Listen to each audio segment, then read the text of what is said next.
more pictures of the Oppo Find N5, which again, as always, is just the OnePlus Open 2. It's just gets rebranded as the OnePlus Open 2. But first off, this phone, we've already seen images of it. We know how thin it is. Let me just show you this, guys. Look at that. It's a stack of like credit cards versus the phone right here. Oh, let me go over to the right. Here we go. Look at that. That is insanely thin. 2 coins next to the phone.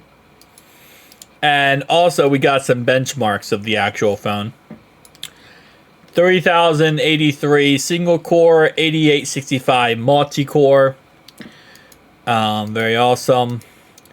And the real kicker, because this puts in comparison, an iPhone 16 right here versus the Oppo Find N5. That phone is super thin.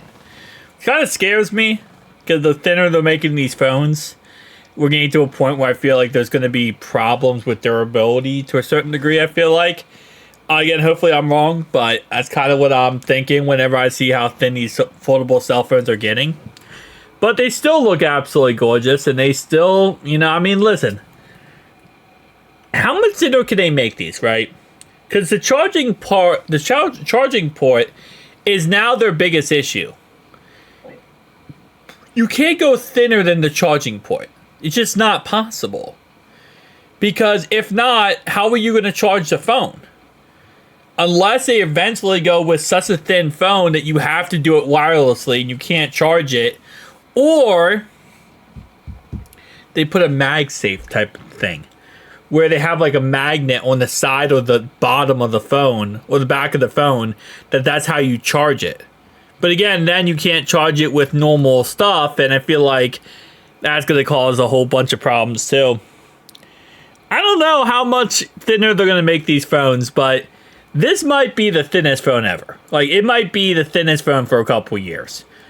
Knowing the foldable phone industry, it won't be, though.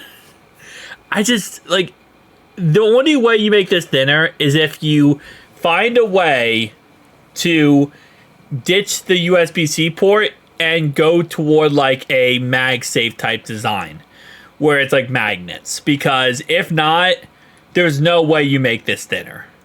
This phone is already stupidly thin.